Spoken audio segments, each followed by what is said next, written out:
Hi everybody, welcome to the next video here. It's the advanced interview tutorial that I put together so that way you can have a successful interview. I've chosen 5 great tips. A few of these are in the packet that you have of the top tips that I emailed to you. Some of these I do want to elaborate on though, so if you see them and look familiar or actually have a little more to add. This comes through my knowledge. Again, I have a decade and a half of experience working both for profit and nonprofit businesses, and I did many interviews. I couldn't even tell you the number; it was a lot. And during that course of conducting all those interviews, I learned about what was important, what was kind of not so important, at least not a top priority, and things to kind of focus on. So I want this tutorial to be as instructive for you as possible. I do want you to have this as, again, a part of the free packet there. So let's get right into it. The first one is be on time. That obviously goes without saying, but I think the better thought to have is be early. I live in Los Angeles. You might live in a smaller city where maybe you can gauge the time it takes for you to get to where you're going. But if you live in a larger city, or if you're just not sure, sometimes you find that if you leave with adequate time, that you get caught in something, whether it be traffic or something comes up, maybe you get a phone call, anything under the sun. So what I would suggest is just give yourself at least 30 minutes ahead of time to get there, 30 minutes early. So that way, if something does come up, at least you'll be there on time. Because the worst thing that could possibly happen is you just arrive 15 to 20 minutes late, perhaps longer. And I guarantee whoever it is that's conducting that interview is going to be frustrated. That's never a good start. So I've had interviews like that before, some hours late. That was the worst case scenario.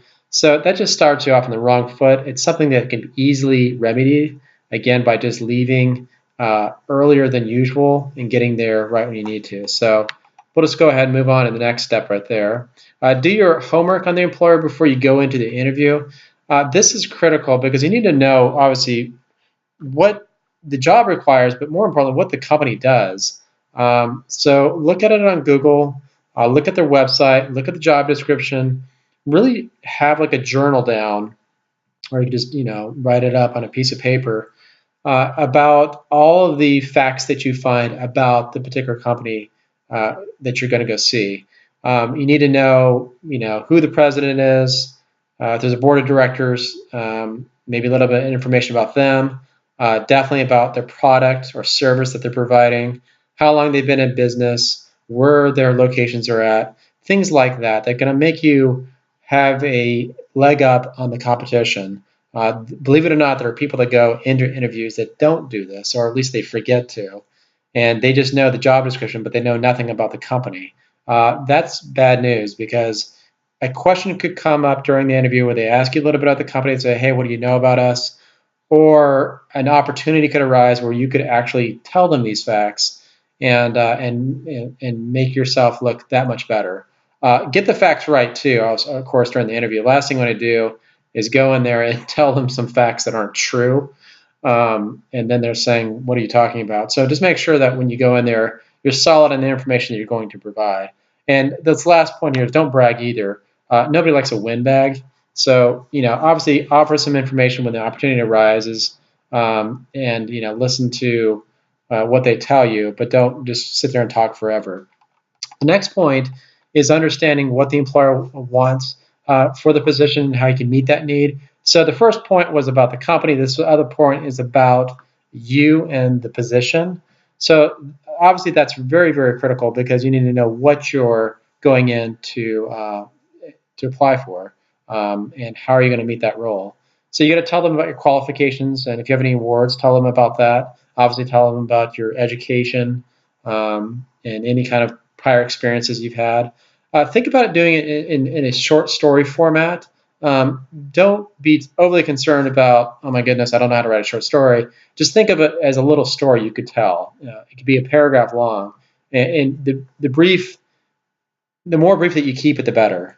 So just think about how you could tell it in a little short story about an experience that you had that was similar to what they're talking about and how you met that need.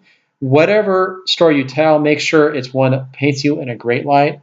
That seems to go without saying, but believe it or not, I had a number of interviews where people go in there and they tell a little story and it did not paint them in the best of light. So just make sure whatever you have prepared in there really makes you shine. And again, keep it brief. You don't want to just talk on forever about yourself on there. You just want to tell them what your qualifications are, how you can meet that need, any awards you may receive, and how you're going to be a great fit for this company. The next point, moving on, is the remember to listen point here. That be engaged. Sorry, this is misspelled here. It's supposed to be turn your cell phone off and stay focused through distractions. So this is huge because people forget to do that. And I understand everyone gets nervous during interviews, but if your cell phone's ringing off the hook, or maybe it's buzzing, that's just going to be a distraction during the interview, and it's going to interrupt everybody. And you have to pause and turn your cell phone off. So you really don't want that to happen during the interview. It's not overly critical. I mean, people are forgiving usually, but it's just another distraction. So just try to avoid this kind of distractions around there. But that remember to listen point is very big because they could be telling you a little story and your mind is on 1,000 other things during the interview about what you could say, about what your qualifications or whatever it may be. Try to turn all that off and just listen to what they're having to tell you. So that way, whatever response you can give is intelligent, is engaging, it really fits the bill for what they're looking for. The last point on this is asking relevant questions and don't bring up negative experiences. Remember the short stories I kind of mentioned before. It doesn't have to be in a short story format for a negative experience. It could just be any little small point. Let me give an example. Somebody once had said, well, I didn't really particularly get along with my coworkers. That just is a bad thing to say.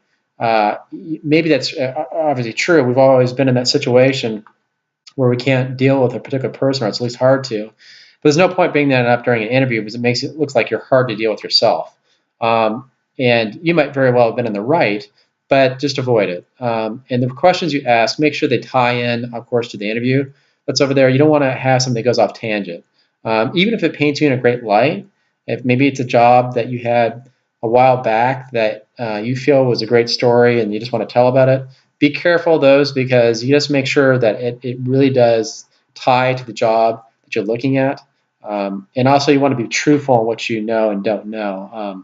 If they ask you a question and you really don't know the answer, just tell them you don't know.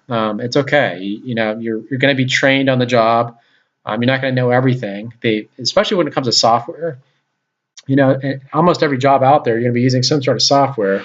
I interviewed for positions that had to use multiple softwares. And so you just have to be truthful whether or not you've used them. And if you lie and try to get away with it, they might ask follow-up questions and then know that you're just making that up. And that's no good because that's definitely going to be a point afterward. I think that's a big point to make is that I remember after many interviews where we felt the person just didn't have the integrity, it wasn't being trustworthy with us. They were kind of stretching the truth. That happens a lot because people really want to paint themselves in the best of light. And that's natural, but be careful about saying things that are just a little bit beyond your knowledge. Just stick to what you know, and that's the best advice for that. So the last piece of advice I can give you is to try to relax. It's easier for me to say this over here in a video, and you're not we're not in the interview together here. But just try to do something that relaxes you, whether it's a massage or go work out, run, whatever it may be. Just try to do something that's just going to take your mind off of things before that interview and get in the right state of mind. Of course, you don't want to get cleaned up. If you're working out, you want to have a nice shower and get in the proper clothes afterward. But just really try to put yourself in a peaceful mindset and think about succeeding during the interview. That's a big factor, is that you want to see your success. State of mind is a huge factor. I think a lot of people don't place enough value in that. I've had a number of interviews where they go in there and I could have sworn that they already thought that they weren't going to get the interview. They just had kind of an attitude that was a little bit down. And I've had many interviews where it was the opposite, where people were engaged, they were excited, and you could just really feel from their energy that, hey, I'm going to get this. I'm going to get this job. So just have that thought already in your head about you succeeding, you asking the right questions, everything going off fantastically.